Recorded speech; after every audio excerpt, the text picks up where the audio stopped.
মজবুত ডিমের আবরণকে ভেঙে এই ক্ষুদ্র ইমু পাখির বাচ্চাটি বাইরের পৃথিবীতে আসতে পারছে না। দীর্ঘ ৩ দিন পর্যন্ত যুদ্ধ করছে, কিন্তু যে ডিমের খোলস ভেঙে সে বের হয়ে আসবে সেই খোলস এতটাই শক্ত যে এটা ভেঙে বের হওয়া তার জন্য অসম্ভব হয়ে পড়েছে। এই ব্যক্তি পুরো দৃশ্যটাই ভিডিও করছেন, কিন্তু কোনোভাবেই ডিমের খোলস ভেঙে দিচ্ছেন না। আপনি হয়তো ভাবছেন একটু খোলসটা ভেঙে দিলেই তো হয়। না ভাই, এই শক্ত মজবুত খোলস যেই বাচ্চা ভেঙে বের হতে পারবে সেই বাইরের পৃথিবীর সাথে যুদ্ধ করে টিকে থাকতে পারবে। এটাই হচ্ছে পৃথিবীতে আসার পথে তার সর্বপ্রথম টেস্ট।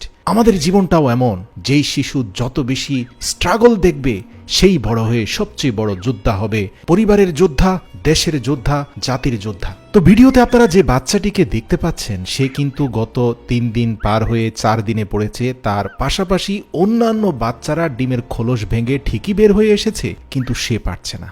ধৈর্য হারাননি এই খামারি। মুখটাকে কাছে নিয়ে তিনি অক্সিজেন দেওয়ার চেষ্টা করছেন, গরম বাতাস দেওয়ার চেষ্টা করছেন যাতে সে ভেতরে বেঁচে থাকে। কিন্তু তাই বলে পৃথিবীতে আসার সবচেয়ে বড় যে পরীক্ষা, সেই খোলস ভেঙে দেওয়ার কাজটা তিনি করছেন না। এটাই আপনাকে করতে হবে। আপনার সন্তানকে যুদ্ধ করা শেখাতে হবে, আপনার সন্তানকে যুদ্ধের জন্য প্রস্তুত করতে হবে, কিন্তু সন্তানের যুদ্ধ নিজের ঘাড়ে উঠিয়ে নেবেন না। এতে আপনার সন্তান দুর্বল হয়ে যাবে, সেলফ ডিপেন্ডেন্ট না হয়ে আপনার উপর নির্ভরশীল হয়ে উঠবে। একবার ভাবুন, যখন আপনি থাকবেন না এই সন্তান কত সংকটে পড়বে। প্রিয় দর্শক, আমি অনুরোধ করব এই ভিডিওটা শেষ পর্যন্ত দেখুন, কারণ এই ইমু পাখিটির ঘটনা আমার আপনার জীবনের সাথে ওতপ্রোতভাবে জড়িয়ে আছে।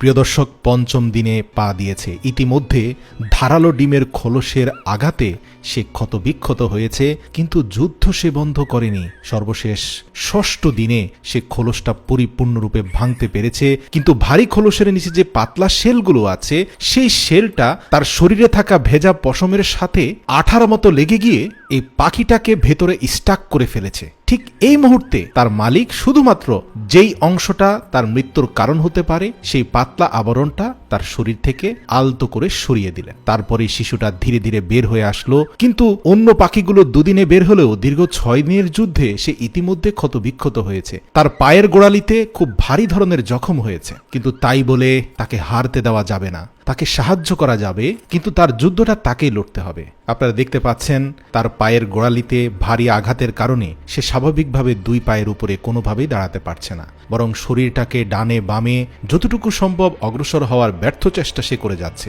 এই ছোট ইমু পাখির বাচ্চাটিকে যতটুকু সম্ভব তার মালিক সাপোর্ট দিয়ে যাচ্ছেন যেন সে নিজের পায়ে দাঁড়াতে পারে। তার মালিক দীর্ঘ ১ সপ্তাহ অপেক্ষা করেছেন, কিন্তু দেখতে পাচ্ছেন কোনোভাবে সে তার ২টি লম্বা পাওকে সমান্তরালভাবে রাখতে পারছে না। তাই তিনি খুব কায়দা করে একটা রাবার স্ট্রিপের কাপড় তার ২ পায়ের মধ্যখানে টানা বা সাপোর্ট হিসাবে লাগিয়ে দিলেন, যাতে ২টি পা একটা থেকে আরেকটা সমান্তরালভাবে থাকে, সে তার বডির স্ট্রেংথ খুঁজে পায়। তো এই সাপোর্ট দিয়েও দীর্ঘ ৩ দিন প্রচেষ্টার পরেও সে সোজা হয়ে দাঁড়াতে পারেনি। তাই তিনি একটা আপার সাপোর্ট আর একটা লোয়ার সাপোর্ট দিয়ে সে ইমু পাখির বাচ্চাটিকে নিজের পায়ে দাঁড়ানোর জন্য সহযোগিতা করতে লাগলেন। এমনকি ছোট ছোট রাবার ব্যান্ডও তিনি লাগালেন। অর্থাৎ এখানে সর্বোচ্চ চেষ্টা করা হচ্ছে এই ছোট্ট পাখিটাকে নিজের পায়ে দাঁড়াতে সাহায্য করার জন্য। এই সকল সাপোর্টের বিনিময়ে যে সে তাৎক্ষণিক দাঁড়িয়ে গেছে ব্যাপারটা তা নয়, তাকে আরও কয়েকটি সপ্তাহ স্ট্রাগল করতে হয়েছে।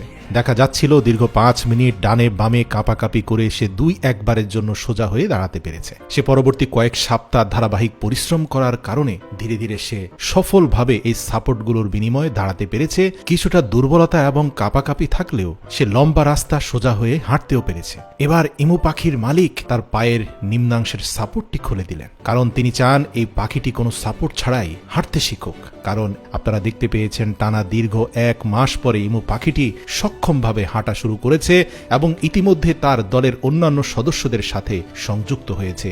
এখন তাকে আর দুর্বল মনে হচ্ছে না, সে অন্য সকল সবলদের সাথে মিলেমিশে একাকার হয়েছে। মনে রাখবেন, আপনার জীবনটাও এমন। হয়তো সাময়িক দুর্বলতা অন্যদের থেকে আপনাকে পিছিয়ে দিয়েছে, তাই বলে হেরে যাবেন না। যুদ্ধ করতে থাকুন, সংগ্রাম করতে থাকুন, চেষ্টা সাধনা জারি রাখুন। মনে রাখবেন, আল্লাহ ধৈর্যশীলদের সাথে আছে। আপনার দুর্বলতা হয়তো আপনার যাত্রাকে দীর্ঘ করবে, কিন্তু গন্তব্যের পথে বাধা সৃষ্টি করবে না।